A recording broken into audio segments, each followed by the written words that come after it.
We're out of executive session, and we are now going to do a draft, hear about our draft update on our customer service policies. And so that's John Spence to come up and present on that.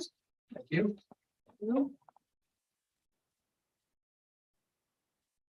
Okay, so in your package, you'll find a memo bringing back the customer policies that we originally brought back to you back in July. So there were some comments from commission. That last one, I thought I would just summarize really quick what those were, and some were addressed. On page 176, subsection A1, 1.1, Commissioner Tankersley wanted language to be a little bit more clear for all charges, or if it's just for city charges, so that was addressed. We also added language in 1.1 and 1.3. There was some reference for wondering if we were going to exclude contract or industrial customers for those issues. That was added as well. On page 178, number 4.1.2.1, added some language for a net metering agreement when applying for service. We've discovered that when new net metering services are added, everything's going great. It was transitioning when someone was selling their home and a new customer was coming. We were lacking that net metering agreement. Adding some information for that on the requirement of the service agreement. On 4.1.3, Commissioner Tankersley wanted to make sure outstanding bills was for MAC water and light services. So that's the reference that was addressed on there. Page 179, 4.4.2, added some customer information items that will be in the file that was sent to the city. So there were a few that were missing. So the comma separated value file that will be sent to the city for the city service charge is now encompassing all of those items. Page 181, number 5. This area talked about, I didn't put the header in there. We basically reorganized the residential and general service items for deposits. They kind of read similar, but were discombobulated between the two. So if you read each one, they'll be in order. Items that were the same will now be the same, and the separations will be a little bit more evident on that one. Also, Commissioner Tankster wanted to clarify how the deposit was used, and we added some language in there for that. Page 182, number 6. Commissioner Tate suggested that if in writing was still needed in today's digital age, so we added an email option in there for the medical certificate. We still feel that it's important to get it directly from the physician so that someone's not trying to do one on their own.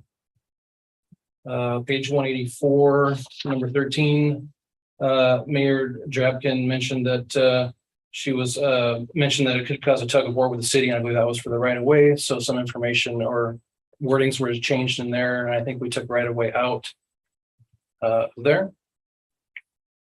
On 13.2, Commissioner Tankersley mentioned cutting off someone's power might not help in the right of way situation if it was on a bigger scale, so that was addressed as well.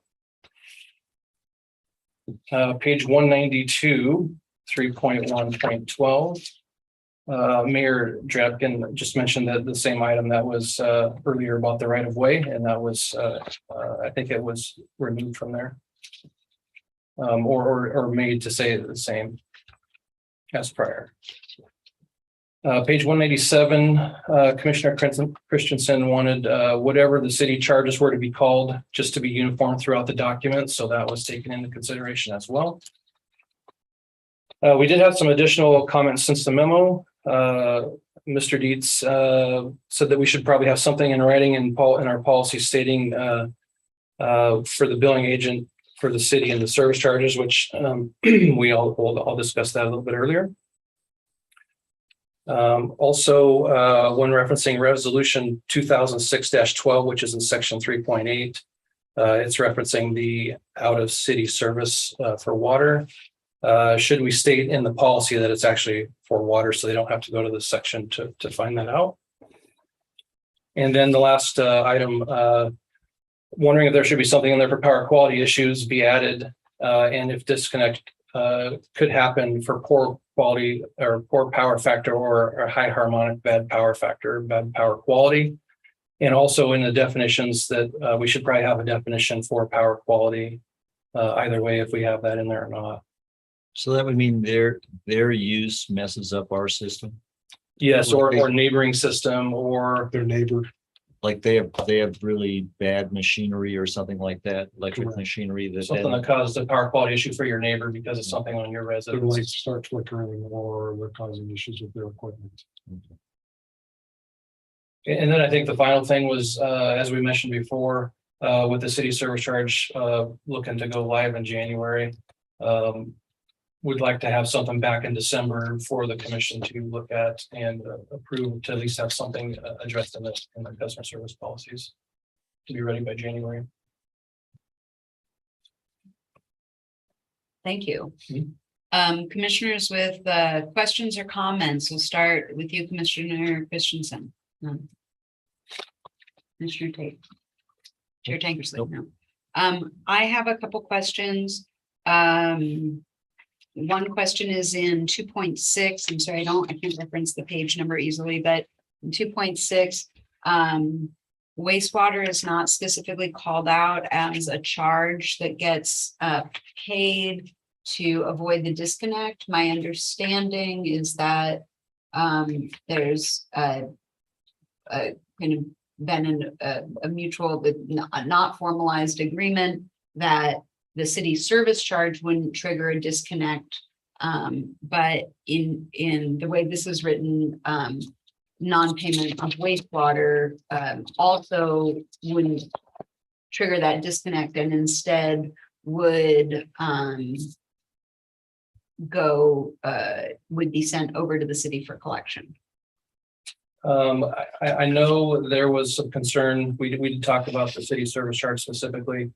And then when writing the document, electric and water was referenced because that's what Water and Light has direct, what's the right term? Responsibility for. And I think part of that too, talking with council, there's the idea that a customer could keep their electric or their water by paying one or the other. So one could stay on if they paid the other. If the consensus is we want to add sewer in there and like I stated out specifically, we could do that. I'll just point out that in section 3 that addresses involuntary disconnection, currently our customer policy does allow for disconnection for failure to pay sewer charges. And we've got change in language here to say customers failure, a reason for disconnection could be customers' failure to maintain sanitary, sewer, or septic service in compliance with City of McMinnville requirements. I can tell you that the concern there is that the disconnection is related to the service being provided. I think we can make a good connection between sewer and water service. I think in order to have water service, it makes sense that the person needs to have sewer service or at least have sanitary septic system in place. Historically, Water and Light has disconnected for failure to pay sewer service. That's what historically Water and Light's done. Is it, and frankly, from a practical point of view, it's probably easier for our billing system if it just continues to be done that way. But there's a nexus question between. Is there an issue that would be somehow illegal or actionable for us to cut somebody off for not paying their sewer? I mean, do we have the authority to do that? Well, I think in terms of maintaining, certainly for water, I think I can make a rational connection there. Yeah, I think that the question is really electricity. but there has to be a connection, right? I mean, we can't. That's the thought. There should be a connection, but and I think we've also, John, I don't remember where it is in here, but did we made a change in here that would allow somebody to make an arrangement to disconnect one service but not another? I think we did. I saw that. Yeah, it was like Yeah. three Yeah, it was in there. I saw it. Right, and that's something that actually Springfield has in their customer policies, the ability to do that. You can, allow a customer to basically allow disconnection on water, but not electricity, or allow disconnection on electricity, but not on water. And so And that's going to help a payment. Page 188, 2.6.3. Yeah. That's going to help a customer who has to have electricity for a medical device but can't afford the water and sewer bill. Theoretically, yeah. Theoretically, and that's the, So that ameliorates, I guess, that to some degree, that concern. In terms of disconnection, it would allow somebody to make an arrangement to, keep one service, but not the other. but if they haven't made the arrangement and they don't pay they pay the water and light fees, but not the city fees, because the bill shows the two amounts broken out that way. We would. Yeah, you're talking about this, you're not talking about the city service charge. No, you're I'm talking about the sewer. sewer fee. the sewer They fee, don't right. pay any of the, they Right. just pay the electricity and water, but they don't come and see us. Then if you change what's written here, you would then cut them off, right? You'd cut the water off, not the electric, because that's the nexus. No, I think you'd cut everything off, wouldn't you? Because they haven't paid. Based on what's written here, I think we would Yeah. have, based on what's written here, we'd have authority under the rule to cut them off entirely. I think based on the reason for disconnection, if they don't have, based on how it's written here, which is, it doesn't differentiate. Disconnection does not in this rule differentiate between electricity and water. No, they write us a check that's equal to the water bill and the electric bill. And that's all. And so, And they do it the same thing the next month. right, they refuse to pay Their sewer or their city Yeah. service fee. well, Then, the city service fee aside, that's. no, gonna I be- know, that's okay, gonna be but they written up. refuse to pay their sewers as Right. well. Which is what you're concerned about, right? Right. Right. So what happens under the agreement is written here. As the service policy, as is written here, we would be under the policy, we would still be able to terminate either electric or water service, because it doesn't differentiate between water and electric. But they paid the electric bill. But have they made an arrangement? I guess. No, but they paid the electric bill, they paid the water bill, they Right. paid them both. Right. And then the next month, they paid the electric bill and the water bill, but then. Okay, so then as we walk through this payment allocation. What happened in 2.6? John? Could you repeat that one more time? Yeah. I was reading the. Okay, so and run me if I'm off on a tangent that you don't care about, tell me, but I think and I now have a question too. Mhm. If a customer looks at their bill and says, my water bill is $50, my electric bill is $100, and then these other charges go to the city, but I'm just gonna pay my water and electric, so they write us a check for $150. Then the next month rolls around. What happens? And they pay $150 again. What happens then? Currently, the sewer does get into a point of disconnection and we will go out and disconnect. And that's what 2.6 says? 2.6 specifically, I think just talks about electric and water. Doesn't isolate Okay, so So there's a change in practice, I think, that 2.6 is creating. Right, the current practice is that if somebody doesn't pay sewer, it gets added to disconnect. In the way that this reads, if they didn't pay sewer, they would not be added to disconnect, but rather they would be sent to the city for collections. And I'd say there's another need for. Where does it say, how does that work this way, though? how does. I mean, where does it say we'll disconnect them? Or not, because 2.6 says we're gonna allocate the payments to the electric and water, right?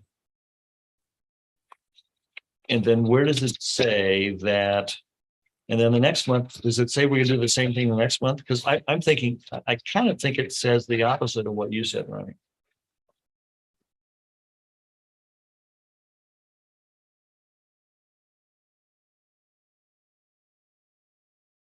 So 2.6.2, when a partial payment is made, allocate payments first to past due over all past due McMinnville water and light charges, paying the oldest first.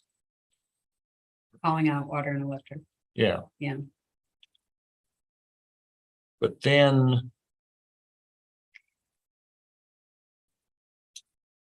So it's a partial payment. So they pay us first. So the next one is a partial payment again, right? But our billing system won't do that, will it? Unless we send the sewer bill to the city for collection. It's for the same reason that we were talking on the city service charge. Yeah, so, but is there something in this policy that says we will send it to collection, or would that be in that agreement? I don't know that there's anything in here that spells out that we're gonna send them to collection. Or write it off? I want to make sure are we talking about the city service charge? No, I'm That's talking something about- we're writing I'm off talking sewer. about- We're not talking about. I'm talking writing about off the any sewer bill here now. I don't believe there's anything in here that talks about writing off the sewer charge. Okay, but 2.6. And again, I could be confused because it's late. Seems to say to me that you're going to allocate payments as they come in first to water and electric, right? Yes. So in my example, somebody pays $150 this month, that's all they pay. Then next month, $150 comes in again. Does 2.6 say we're gonna apply that to water and electric? That's my interpretation, is that partial payments would always only be applied to water and electric, never to wastewater. And then the other thing I'm extracting from this is that contrary to current practice, This would also- Before we make that jump, I need to understand what this Okay, means, fair okay? enough. So 2.6.2 says when a partial or late payment is made, may allocate payments first to past due, but it wouldn't be past due because last month they paid. So we need to make the policy decision that Remy's talking about, but I think this doesn't necessarily clarify what happens, right? I mean, I would think that because the way we've all agreed, we're going to do the city service charge, that won't be past due because that's going to get sent to the city for collection before. Sewer is gonna be the last thing that's allocated in payments, right? Yes, And and that's the way the system works today. correct. Yeah, but it doesn't. So with adding the word sewer up here, even, I mean, I understand that it might be muddying other waters, but when a partial payment or late payment is made, McMinnville Water and Light may allocate payments first over all past due McMinnville Water and Light charges. And you'd have to fix this because this doesn't work. Water, electric, and sewer, even though I recognize sewer is not a McMinnville Water and Light charge. So it maybe wouldn't say McMinnville Water and Light charges, maybe it just says the charges. Or just say first to Electric, water. electric, then to water, then to sewer, Cities. and then the city sewer charge. So we clarify that somehow, and then I think you have to get down into the cutoff in section 3. Let me get down there. So just so I'm clear, is the expectation that everybody has that it's just gonna continue to work as it has always worked with sewer? Like this agreement should reflect how it currently works with sewer at this time, which is that, I think that was the thought process. Is that- Because are we all in? That's what I understood. that's the nexus Okay. between water and sewer. Yeah, and so That's nothing just- needs to that's the change. decision to with be made. Yeah. Nothing needs to change with the process, just it needs to be clear in the policy especially because we're adding the city Right. service charge, right? And the NISC billing will work on that, right? You just tell it. You just tell it to write off in their terms, the city service charge, but not write off the city sewer charge, and then it will go through all those things you and I spent hours talking about with, That is what we are paying for that custom programming, yes. yeah, Um, okay. And then the city service charge will be the only thing in that. So I think we should revise this to make that clear, right? Just think it needs. Just to clarify that. You're just talking about 2.6.2 is what you. Yeah, and also I think 3.1.8, failure to maintain sanitary sewer. I think it would be pay for and or maintain. Because the city's not going to go out and cap, I guess they could, but they're not going to go out and cap the sewer line. Yeah, That would 'cause you'd be pulling the street another- apart. another of its own punishment to cap. the sewer line. So it sounds like we need to have some better language in there for Yes, payment allocation with sewer involved. yeah, I think And that, then to the disconnect area, not only failure to maintain, but maintain it and paid. yeah. Need So- to have that referenced as well for sewer. Yeah, so however because the way it's said now was to pay for it, but then I think you added that if they had a septic system, which I guess there are a couple in the city, right? There's a few that are. If they had a septic There's a system, few. but then they wouldn't have any sewer charges, right? So maybe the old language still works. Think about that too. If, There's a couple that might not, because there's some that don't have sewer. They have access to it, but they're not hooked up to it, so they're still asked to be charged the base charge. I think there's Oh. a few customers that are that way through. the okay, so city. however, you know the details, so Not very many, just a couple. no, yeah, plenty. Okay, so is that, That's great. That, I that, can see that. There was no intention to say that we didn't want people to pay the sewer. yeah, no, I'm just looking for clarity. no, that's Yeah. what we're I'm here all for. with Yeah. that. The other, I have two more, one, I think, two more. The next is in 4.42. And this is on the transmitting the information to the city. It doesn't include social security number or tax ID, but if we're gonna be doing our own collections, we'll need that. If the city's gonna be doing some collections, we'll need that information. I think we had some legal issues on that. Didn't we, Sam? I think that would require a commission approval, and I also know that our vendor said that they would require a special. Signature, if I remember right, and they definitely recommended against it. So how does the city do collections if they don't have if they don't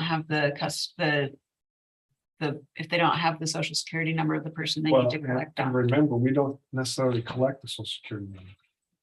So if a customer doesn't provide that, we may charge a deposit. I'm not even sure we can do it. We can force that, frankly. I don't think we can require a social security number.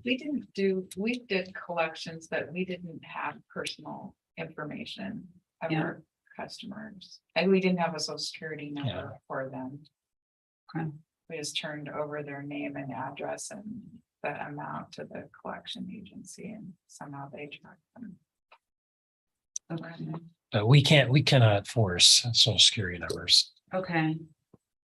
I think it would be interesting, just maybe on this section, it'd be great if you're meeting with the city anyways to say, is this enough information for you to carry out your end of the, I think we told the city, didn't we give them a list of what they were gonna get in the, I think the list as we updated here, I think we did provide to the city in one of our meetings. yeah, so they have the list of information that we're gonna send to them. Well, and it was written out in the agreement too. Okay. So, I mean, in the agreement is what we're getting with the vendor. So do we, how do we do collections on sewer now? What does the city use for that? the city doesn't do collections. It's Water submitted and with light. ours. And we'd probably continue to do that, right? But we may or may not have a social security number for that person. Because we can't require a social security number. And remember your sewer. So, bills. Big. so I guess understanding what the collection process needs to be able to be completed, which I would think would be a name, address, and phone number, but Right. Yeah, That's what we were going to. That's what we send if we don't have Right. Yeah. social security. I see number. what you're saying. I Yeah, I mean, understand your point. yeah. Yeah. Yeah. And you'll have whatever we have, because we're just gonna turn over like ours. Right. For some reason, I thought you did just because it said that you may refuse to provide service, but okay. Well, I think when you're talking about that, we may refuse service if they have a past due with us that they don't have not paid. We will refuse service then. Okay, well, I'm 100% that could be a concern that's unfounded. I Right. just, No, that's I'm not, I'm happily not very familiar with collections. But that was my concern. And then thank you for addressing the right of way issue. Is this right of way language that's in here reflective of previous right of way language? Might have to refer to our right of way expert sitting further down the table. Wait, which section are we in? Just I'm fading, In I'm fading here. 13 right of way, the language was updated. Based on a concern I had about specifically that this document was saying that the city 184 on the packets. Okay, had an obligation to provide all easements, rights of way at no charge. So the language was rewritten to say that no government entity can have any charge for easement or right of way. And I'm just wondering if that's reflective of past language or because otherwise this policy document is dictating to another governing body what they can or can't do. And that raises a concern for me. Whether it's McMinnville or any, it's that how does this work into a system? Well, we are subject, or why the water and light departments are subject to regulation in the right of way by the city and by ODOT. So water and light complies with city regulations regulating the right of way and with ODOT regulations regulating the right of way. So I think what this is intended to say is that if a customer to receive service has to provide access to their property in general. I think that's the intent of this provision. So if somebody, and because we don't typically, and one other thing is we don't typically require, frankly, we don't typically require easements for individual residential lots. But people do have to provide us access. And if they refuse access, we can't provide service. Or we just disconnect. So. But you may need an easement across somebody to. We may, if we have to another- transit somebody's property, and that's, if you look in the extension policy, that's what it talks about. If we need to transit a property to get access to another property, then we may in fact require an easement across a private property to get access. And Remy, if the county wanted us to provide some kind of service to across the fairground or something like that, and we needed an easement to be sure we could do that, isn't it okay we get an easement from them? Or else we don't give them the service? Well, in my, I'm trying to respond to your concern. This is a serious. Yeah, I question. know. No, I am too. I'm also trying to find the right of way in Here, my it's right here. document. Sorry. Why I'm not getting there on I this. know. The one that's you, section 13, Yeah. it's 184, Yeah. page 184. But we don't have those. see We don't have those. those. I don't see those in here. They don't give us the packet page numbers. Yeah. No, Oh, well, it's page 10 of the customer policy document. yeah, Okay, for thank some you. reason, just maybe. I had it's all the those way it- pages and then I saw this, I was like, well, that's probably what they're all gonna see, but nope. I think maybe just the way it's scanned or something, it's longer. Customers. Right. Wrapped in water and light across all access. It's okay. it keeps Yes, us on our- thank you. I'm resolved having reread it. Okay. Okay. Good question. Thank you. That was all from me. I'd say anybody else, but we already covered that. So Yes, thank you. Good point. Thank you very much. You're Thank you for all that. Thanks, John. all right, so are these getting near where we can bring them back to get them adopted? Are we close to that? No, we should have 8 more meetings to look at. Okay. No, So- I'd love to see them one more time and then not look at them again for a long time. So if we bring them back as a final draft next meeting. Right. I think that'd be great. Well, I think too, Mr. Justice and I were talking that this could be a forever living document, right? So as long as we get something in place for the city service charge, maybe the things that we don't quite have resolved, we could keep working on those. But I think, it feels to me like we have stuff resolved. Unless you see something. No, I will work on that language and present Right. it again in December, and hopefully we can move forward with that one. Great, thank you. Thank you.